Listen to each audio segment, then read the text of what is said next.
Hello everyone, आप सबका हमारे यूट्यूब चैनल में स्वागत है। दोस्तों, मैट्रिक बोर्ड एग्जाम 2022 आप लोगों का दो टर्म्स में एग्जाम होंगे। पहला टर्म ये नवंबर और लास्ट और दिसंबर में शुरू होने जा रहा है। सीबीएसई ने डेट जारी कर दिया है और बाकी जो भी स्टेट बोर्ड है वो भी नवंबर लास्ट और दिसंबर से ही एग्जाम लेगा। अभी तक नहीं किया गया है, लेकिन आपको मिल जाएगा कुछ दिनों में आपको रूटीन। और सेकेंड एग्जाम जो होगा इसका, ये आपको मार्च अप्रैल में होंगे। सेकेंड एग्जाम का जो सिलेबस होगा ये फर्स्ट एग्जाम के सिलेबस से अलग होंगे, यानी 50% सिलेबस आपको फर्स्ट टर्म में एग्जाम किया जाएगा और 50% सिलेबस सेकेंड टर्म में कवर किया जाएगा। और जो फर्स्ट एग्जाम होगा दोस्तों, ये एमसीक्यू होंगे, यानी मल्टीपल चॉइस क्वेश्चन होंगे। एक क्वेश्चन दिया रहेगा और आपके पास 4 विकल्प होंगे। आपको उन्हीं में से एक क्वेश्चन को उत्तर करना हो, क्योंकि एक ही उत्तर उस विकल्प में रहेगा। ठीक है, तो आपको अधिक से अधिक प्रश्न जो मल्टीपल चॉइस के होंगे प्रैक्टिस करना होगा, ताकि आप अच्छे अंकों से उत्तीर्ण हो सको फर्स्ट टर्म में। और दोनों ही टर्म का मार्क्स को ऐड किया जाएगा और फाइनल मार्क्स बनाया जाएगा। तो ये टर्म 1 भी आपका इम्पोर्टेंट है आपके बोर्ड एग्जाम के लिए। पहले ऐसा नहीं होता था, पहले जैसे प्री बोर्ड वगैरह होता था उसको इंक्लूड नहीं किया जाता था, लेकिन इस बार आपको ध्यान देना है और आपको सोचना है कि ये बोर्ड एग्जाम ही है, इसीलिए अधिक से अधिक आप क्वेश्चंस को प्रैक्टिस करो, मल्टीपल चॉइस क्वेश्चंस। ठीक है, तो इस वीडियो में हम लोग देखेंगे धातु और अधातु, साइंस केमिस्ट्री के चैप्टर है, जो इसमें मैक्सिमम आपको ऑब्जेक्टिव प्रश्न बनते हैं और अच्छे अच्छे प्रश्न बनते हैं। और आपको इस वीडियो में जो भी क्वेश्चंस मैंने इंक्लूड करा है, हो सकता है कि ये प्रश्न आपको एग्जाम में देखने को मिलेगा। इंपॉर्टेंट क्वेश्चंस को लिया हूँ, तो आप वीडियो का अंत तक बने रहना, आपको अवश्य लाभ मिलेगा इस वीडियो का, एग्जाम में आपको देखने को मिलेगा। ठीक है, तो चलिए हम लोग शुरू करते हैं। पहला प्रश्न है, निम्नलिखित में से किसे चाकू से काटा जा सकता है। ठीक है, आपके पास 4 विकल्प दिया हुआ है। ए में लिथियम, बी में कैल्शियम, सी में कॉपर और डी में आयरन। आप यहाँ देख सकते हैं चारों जो विकल्प है ये सभी धातुएं हैं। देखो, लिथियम भी धातु होता है, कैल्शियम भी धातु, कॉपर भी धातु, आयरन भी धातु। और ऐसा आप तो जानते हैं कि धातु और अधातु के गुण, जब आप धातु और अधातु चैप्टर पढ़े होंगे तो इसका गुण भी जानते हैं। क्या गुण होता है कि धातु कठोर होती है। ठीक है, और कठोर यानी बहुत सख्त होती है, और कठोर को चाकू से नहीं काटा जा सकता। लेकिन इसका अपवाद भी है, ऐसे धातु जो आपको मुलायम भी होता है। वो कौन सा अपवाद है? वो अपवाद है आपका, अपवाद धातु जो है वो आपका होता है 3 ऐसा धातु है जो मुलायम अवस्था में पाया जाता है। लेकिन सभी धातु कठोर होती है, लेकिन 3 ऐसे धातु है जो मुलायम, यानी उसको हम चाकू से काटा जा सकता है। वो कौन कौन सी धातु है? एक होता है आपका लिथियम, ठीक है, और दूसरा जो होता है आपका सोडियम, और एक होता है आपका पोटेशियम। 3 ऐसे 3 धातु हैं जो आपका मुलायम अवस्था में, यानी ये मुलायम होता है जिसे चाकू से काटा जा सकता है। तो इनमें से देखो 3 में से एक ही आपके पास लिथियम जो है आपको ऑप्शन में रखा गया है। तो इस क्वेश्चन का राइट आंसर जो बनेगा ऑप्शन ए, लिथियम को चाकू से काटा जा सकता है। ठीक है, तो चलिए अगला हम लोग देखते हैं क्वेश्चन। एक मिनट, चलिए अब नेक्स्ट क्वेश्चन हम लोग देखते हैं। नेक्स्ट क्वेश्चन है, कौन विद्युत का सर्वोत्तम सुचालक है। ठीक है, सुचालक का मतलब होता है कि विद्युत उससे होकर यानी आ जा सकता है। विद्युत मतलब होता है इलेक्ट्रिक करंट। ठीक है, इसको इंग्लिश में कहते हैं इलेक्ट्रिक करंट। तो इलेक्ट्रिक का सर्वोत्तम मतलब सबसे अच्छा ये उसमें जा आ सकता है, उसी को कहेंगे हम विद्युत का सर्वोत्तम सुचालक। ठीक है, तो देखो आपके पास 4 ऑप्शन है। एक Al, इसको कहते हैं एल्यूमिनियम, है ना, लिख देता हूं आपको, एल्यूमिनियम। और ये जो आप Ag देख रहे हैं ये सिंबल है चांदी का। ठीक है, ये चांदी है, कहीं कि आपको चांदी एल्यूमिनियम लिखे रहा है, कहीं कि आपको सिंबल भी लिखे रहेगा, तो आपको ये भी जानना जरूरी है। और ये आपका है कॉपर। ठीक है, और ये है आपका लोहा। ठीक है, तो आपको कहा गया है कि सर्वोत्तम सुचालक कौन सा है। चांदी है जो सबसे ज्यादा विद्युत का सुचालक होता है, यानी विद्युत इससे होकर सुगमता से प्रभावित हो सकता है। ऐसे में आपको तो जैसे कॉपर है ना, कॉपर में हम लोग जैसे घरों में जो वायरिंग करते हैं उसमें उसके अंदर में कॉपर वायर होता है, कहीं कहीं आपको देखने को मिलेगा एल्यूमिनियम में, तो उसमें भी विद्युत जा आ सकता है, यानी विद्युत का सुचालक है। लेकिन इनमें से सबसे ज्यादा कहा है तो चांदी में सबसे ज्यादा विद्युत का सुचालक होता है। तो इस क्वेश्चन का राइट आंसर बनेगा ऑप्शन बी। ठीक है, चलिए नेक्स्ट क्वेश्चन हम लोग देखते हैं। शुद्ध सोना का व्यक्त किया जा सकता है 12 कैरेट, 20 कैरेट, 22 कैरेट और 24 कैरेट। ठीक है, यानी 100% शुद्ध होना चाहिए। ठीक है, सोना कौन सा में व्यक्त करते हैं? 100% शुद्ध सोना को किस में व्यक्त करते हैं? तो 24 कैरेट वाले में व्यक्त करते हैं 100%। यानी जो सोना होता है उसमें शुद्ध होगा, यानी उसमें कोई मिलावट ना हो, तो वो कितने कैरेट के होंगे? 24 कैरेट के होंगे। यानी ऑप्शन डी हो जाएगा इस प्रश्न का सही उत्तर। आपको और एक क्वेश्चन पूछा जाता है कि 22 कैरेट सोना कितना परसेंट शुद्ध होता है? ठीक है, ये भी आपको पूछेगा 22 कैरेट सोना जो होगा वो कितना परसेंट शुद्ध होता है? ये 22 कैरेट सोना जो होता है आपको 75% शुद्ध होता है, यानी 25% आपको मिलावट पाया जाता है 22 कैरेट सोना में।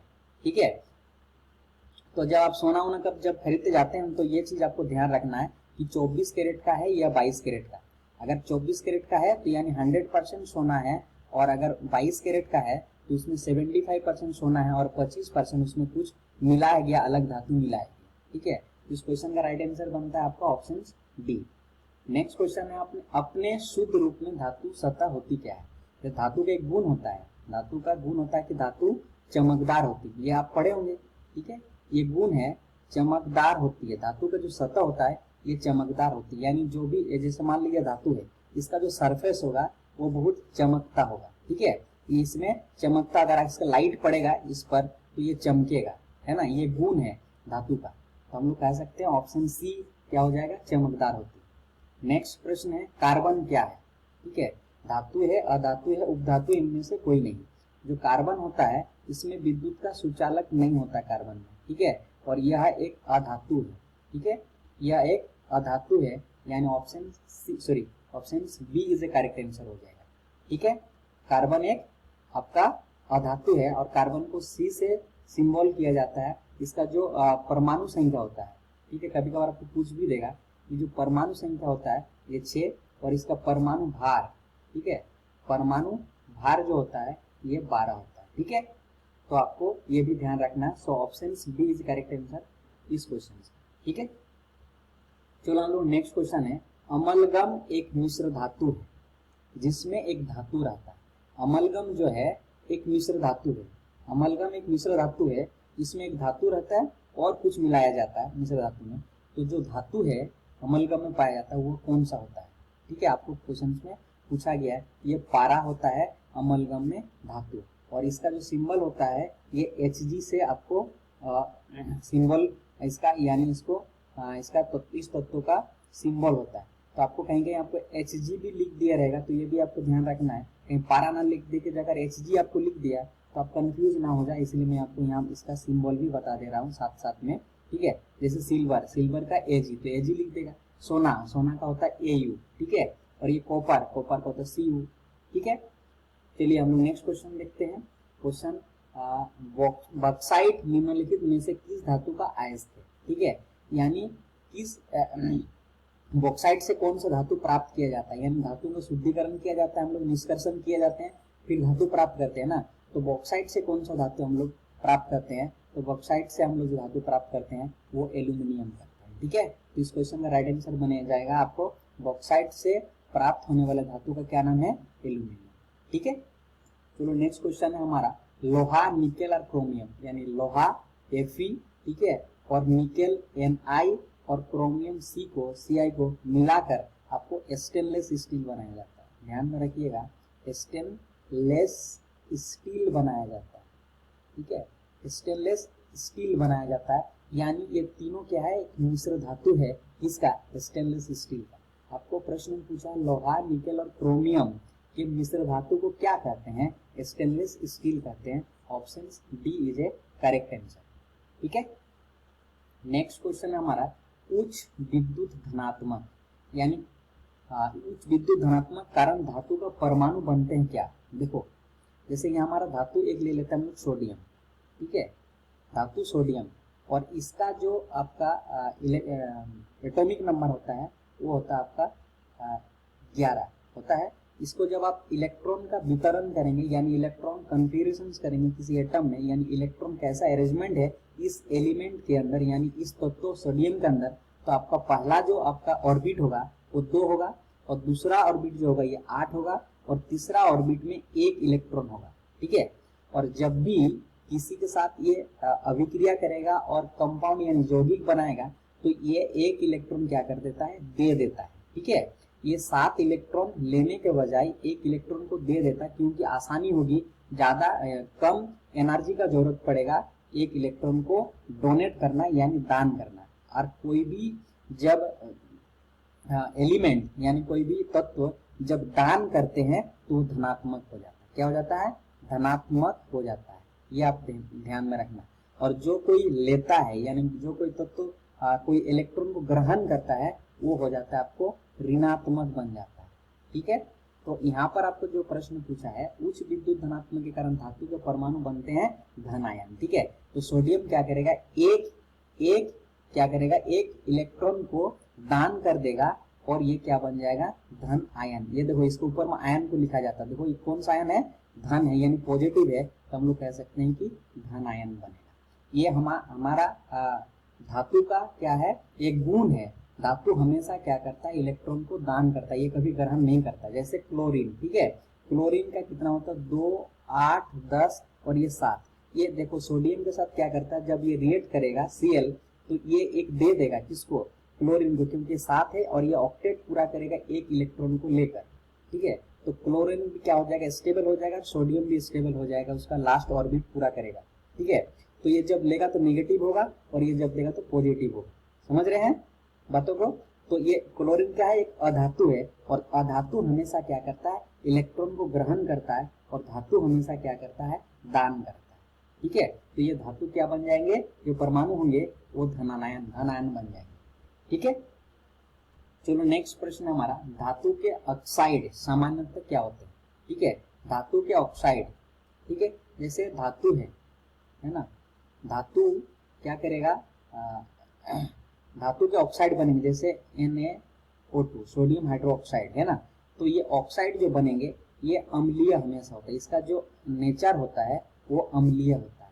ठीक है, अम्लीय यानी अगर आप यूनिवर्सल इंडिकेटर में आप अगर देखेंगे कि अम्लीय है या क्षारीय है तो आपको पता चलेगा कि धातु ऑक्साइड जो होता है वो अम्लीय होता है। और हम लोग एक पहचानने का तरीका भी है, किसी यौगिक में अगर O है, किसी यौगिक में O है तो आपको जानना है ये क्या है, अम्ल है, और किसी यौगिक में अगर OH पाया जाता है तो उसको कहा जाता है हमारा क्षारीय होता है। जैसे हमारा NaOH, ठीक है, NaOH, इसमें देखो OH है तो आपको पहचानने का तरीका है, जो सोडियम हाइड्रोक्साइड है NaOH है, यह एक क्षारीय है।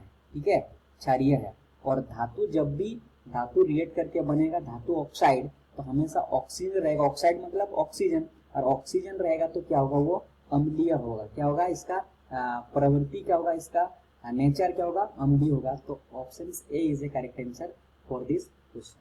ठीक है, चलो हमारा नेक्स्ट प्रश्न है, धातु के प्रकृति होती है क्या, विद्युत धनात्मक, विद्युत ऋणात्मक, उदासीन और कोई नहीं। अभी मैंने आपको बताया था जैसे सोडियम, ये क्या करता है, हमेशा ये धनात्मक होती है, ये 1 इलेक्ट्रॉन को दान कर देगा, और इसकी कैपेबिलिटी है धातु के, इसका गुण है कि हमेशा ये क्या करते हैं, इलेक्ट्रॉन को दान कर देते हैं।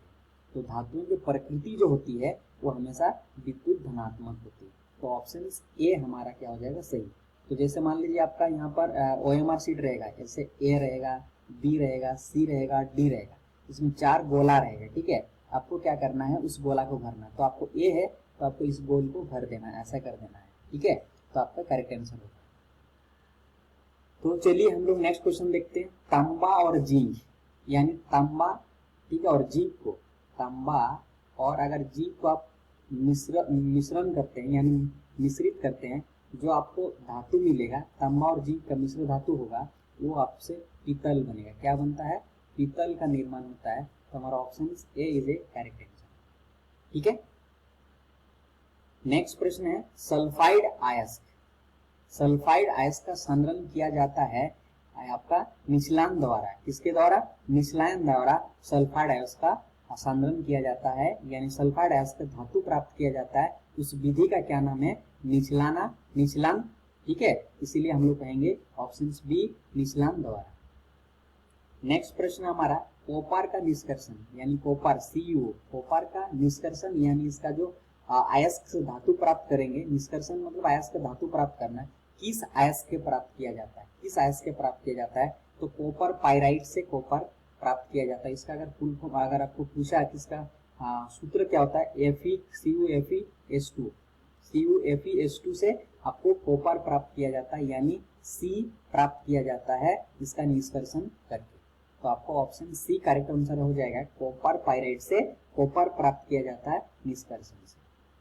ठीक है, नेक्स्ट प्रश्न है सोना निम्नलिखित में से घुल जाता है। ये सोना निम्नलिखित में घुल जाता है, ये एक्वा रेजियो में घुलता है। ठीक है, और इसी को बोलते हैं सांद्र नाइट्रिक अम्ल। क्या है, सॉरी सांद्र नहीं, ये अम्लराज, इसी को कहते हैं अम्लराज, इसी को बोलते हैं एक्वा। ठीक है, एक्वा रेजिया भी आपको देखने को मिलेगा कहीं कहीं, एक्वा रेजिया दिखाई देगा। और ये जो अम्लराज बनता है इसमें 1:3 में, ठीक है, 1:3 में इसमें नाइट्रिक अम्ल होता है HNO3 और साथ ही आपको हाइड्रोक्लोरिक अम्ल यानी HCl दोनों को मिलेगा तो आपको बनेगा अम्लराज। ठीक है, ये बनेगा अम्लराज। और ये अम्लराज को ही आपको कहीं कहीं आपको देखने को मिलेगा एक्वा रेजिया। और इसमें सोना का अगर आप रख दोगे तो घुल जाएगा, नहीं तो सोना कहीं पे घुलता नहीं है। ठीक है, प्लेटिनम भी घुल जाता है। और इसका जो अमाउंट में बनेगा अम्लराज, ये HNO3 कितना होगा, एक अमाउंट में लेंगे तो 3 अमाउंट में HCl लेंगे। ठीक है, मान लीजिए 1 लीटर HNO3 लिए तो HCl हम 3 लीटर लेंगे। मान लीजिए इसको हम लेते हैं कि HNO3 3 लीटर, तो इसका 3 गुना लेंगे, यानी 3 गुना लेंगे तो 9 लीटर हमको लेना होगा HCl। और ये जो बनेगा उसी को कहेंगे एक्वा रेजिया या फिर अम्लराज। और इसमें सोना घुल जाता है। तो option C is a correct answer हो जाएगा इस प्रश्न। तो वीडियो ज़्यादा लंबा हो जाएगा तो आज हम लोग इतना ही देखते हैं, इसका पार्ट 2 भी लेके आएंगे। आप अगर चैनल में नए हैं तो चैनल को सब्सक्राइब करिए, और वीडियो अगर आपको अच्छा लगा तो लाइक शेयर जरूर करिए और कमेंट भी करिए कि आपको कैसा लगा और आपको क्या चाहिए, आपको क्या ज़रूरत है इस एग्ज़ाम के लिए। हम लोग उस पर अमल करने की कोशिश करेंगे।